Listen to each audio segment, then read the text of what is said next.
Senator from Utah. Ask unanimous consent that the quorum call be suspended. Without objection. Mr. President, last week, the United States Court of Appeals for the Fifth Circuit issued an emergency stay on President Biden's sweeping vaccine mandate. The court granted the stay, citing, quote, grave statutory and constitutional issues with the mandate. The 22-page order is persuasive and compelling in explaining the grave effects the mandate will have on businesses and individuals alike throughout the United States. The order also explains that the limited nature of the federal government under the Constitution simply doesn't allow for sweeping mandates of this nature generally. But it certainly doesn't allow for sweeping mandates like this one without an act of Congress. You see, our powers within the federal government are carefully circumscribed. They're carefully constrained.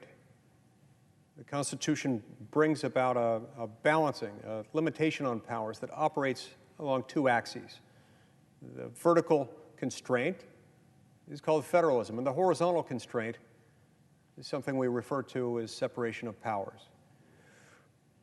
The federal government's powers are, as James Madison described them in Federalist Number 45, few and defined, while those reserved to the states are numerous and indefinite.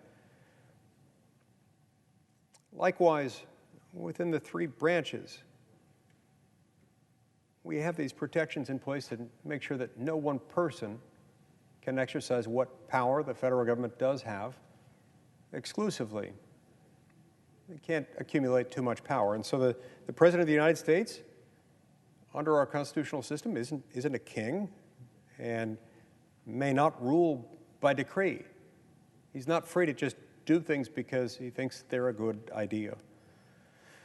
The judges also refreshingly asserted the Commerce Clause of the Constitution and brought up the Commerce Clause as the source of the claimed authority for federal action in this circumstance, noting that even under broad interpretations of the Commerce Clause that we've seen from the federal court system since 1937, the Commerce Clause is not unlimited in the scope of the authority that it provides to the federal government. And in this case, it certainly doesn't occupy the Occupational Safety and Health Administration to issue a sweeping vaccine mandate for all companies with more than 99 employees. Nor does the Commerce Clause even authorize Congress to undertake such an action, which of course Congress has not undertaken. We've erred dangerously over many decades from the true application of the Constitution's limits. In many respects, we've lost sight even of the fact that this is a government of limited powers.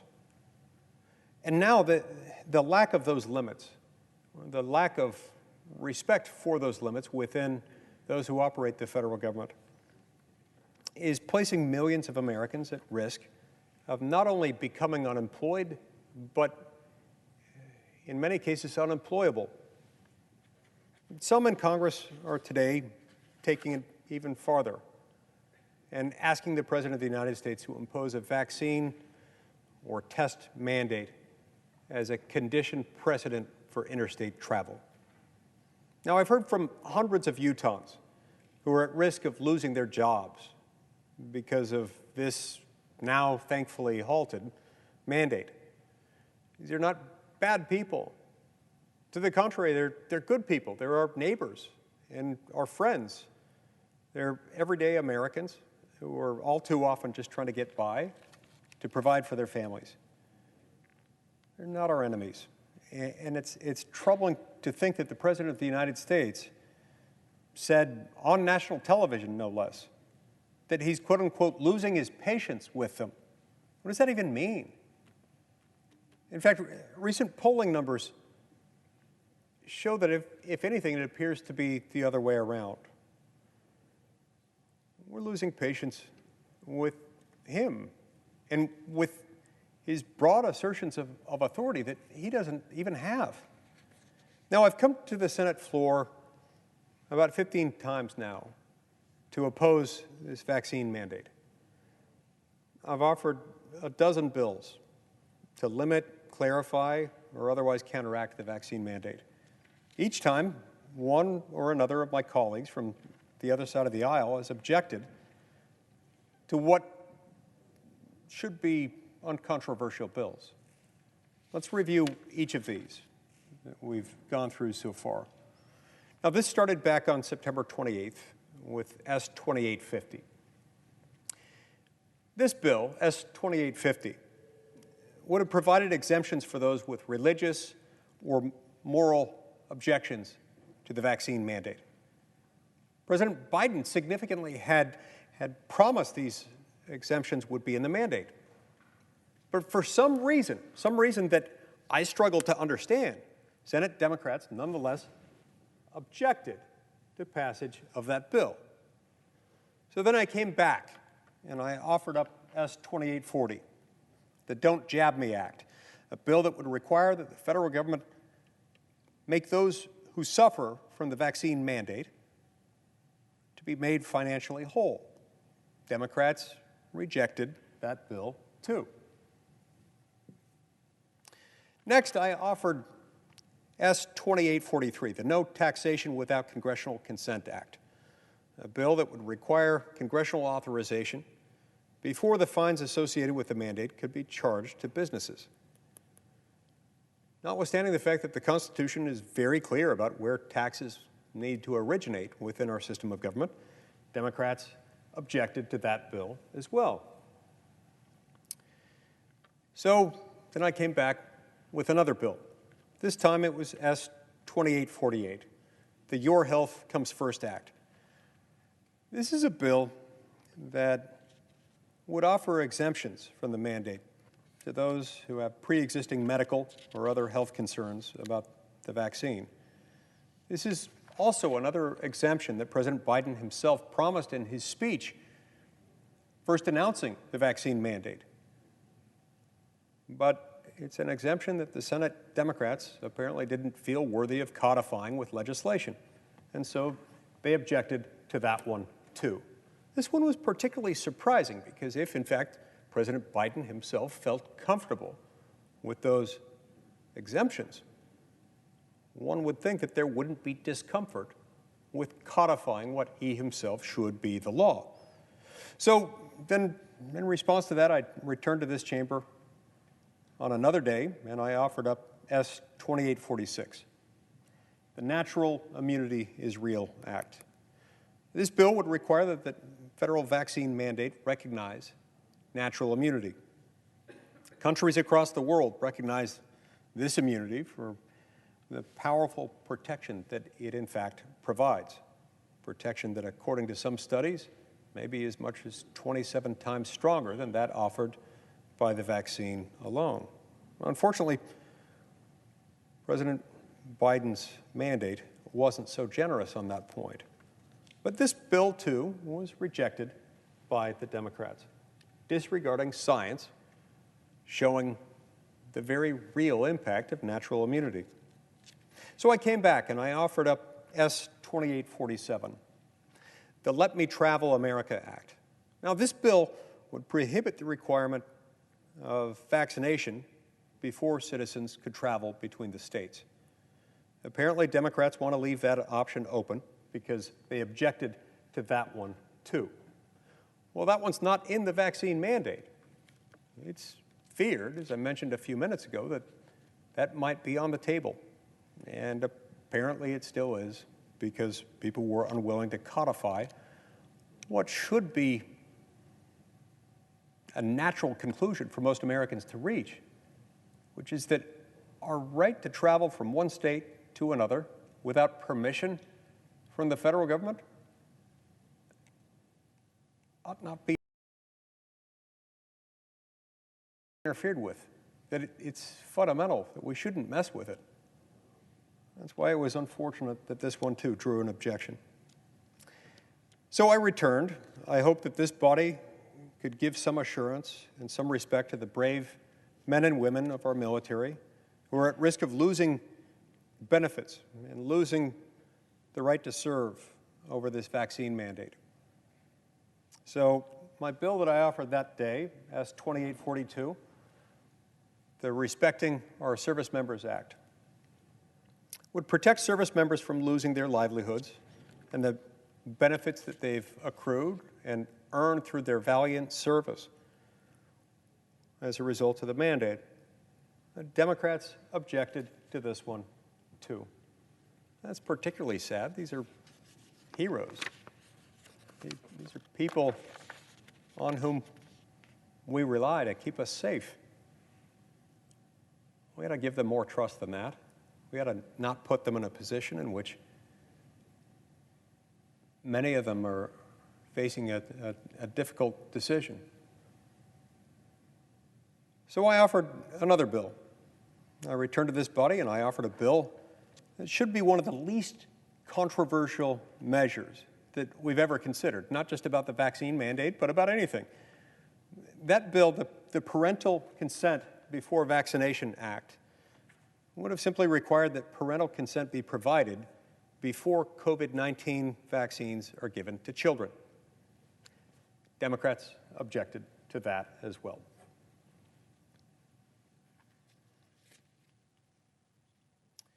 So I came back and I offered the Transparency in COVID-19 Vaccination Act.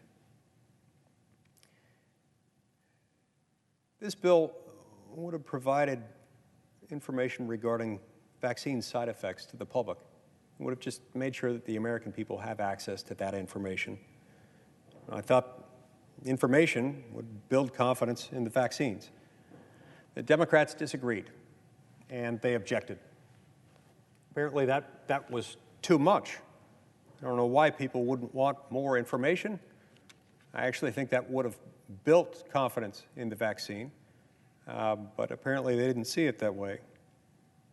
Or maybe they just didn't want people to have access to the information. I don't know. I can't speak for them. I just know they objected. So I came back for the 10th time.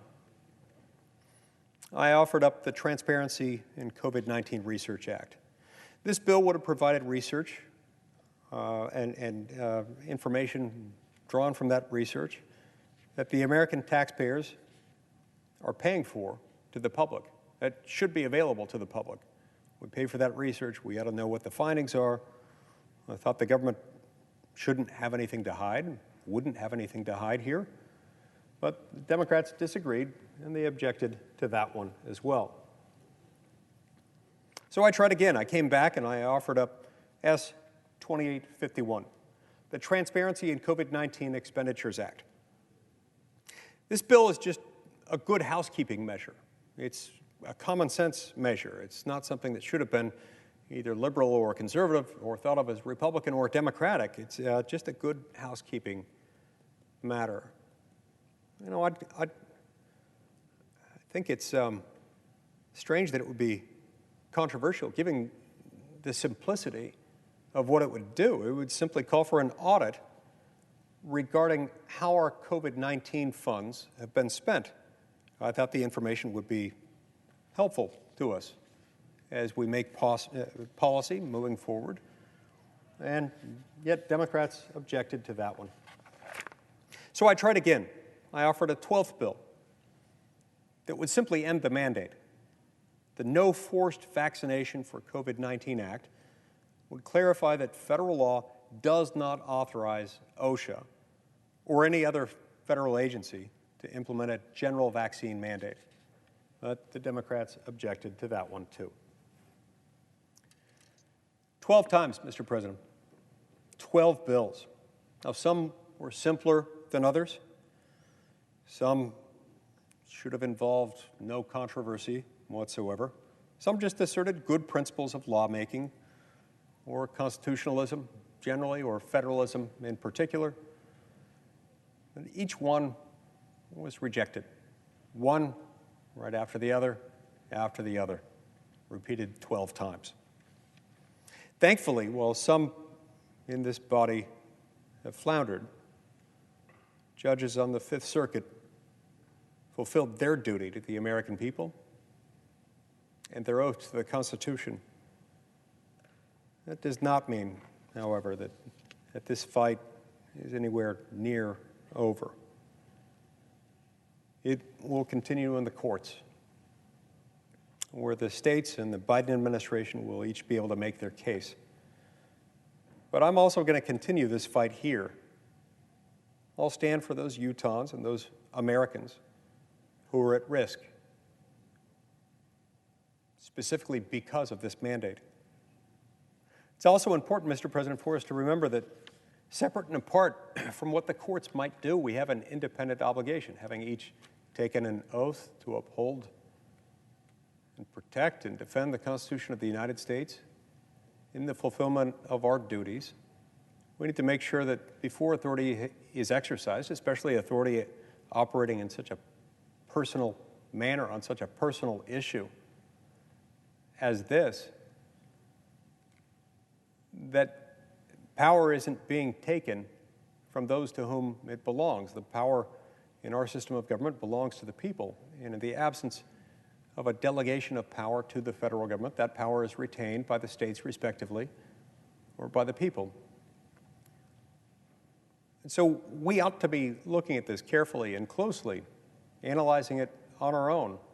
We can't assume that the federal courts will save us from our own unconstitutional actions. I've been critical of presidents of both political parties when they have taken actions that exceed the scope of their authority as President of the United States, or of actions enacted by the legislative branch under the direction of either political party that exceed the power of the federal government. This is an issue that's not Republican or Democratic. It's not liberal. It's not conservative. It's simply an American issue. It's a constitutional issue. And we ought to be debating and discussing these things here and not waiting for the courts to act. One of the profound frustrations that I've encountered over the years is sometimes people will conflate the issue of constitutionality with litigation. They'll assume that constitutional issues are those that have to be addressed in the courts and only in the courts. Fortunately, we have the courts to adjudicate disputes on the meaning of statutes and provisions of the Constitution. But that doesn't excuse us of our responsibility to provide an independent check and balance to make sure that authority isn't being exercised where it should not. It's especially important where, as here, we're dealing with a fundamentally misguided and I believe immoral proposition. That is that individual Americans, hardworking moms and dads throughout this country, ought ever to be put into a position by their government to choose between, on the one hand, receiving a medical procedure that they may not want, or to which they may have religious or other moral objections, or to which they might have a specific health concern, for example. They ought not ever be put in a position where they have to choose between that unwanted medical procedure, on the one hand, and on the other hand, the ability to put bread on the table for their children. That's not right. The American people know it. And deep down, they know something's terribly wrong whenever one person can, with the stroke of the executive pen, issue so broad, so deep, and so immoral a mandate. I'm not going to stand for this. I'll be back. I'll be back tomorrow. I'll be back the next day. I'll be back as often as it takes, as long as it takes. I'm not going to stop until we win this fight. Thank you, Mr. President.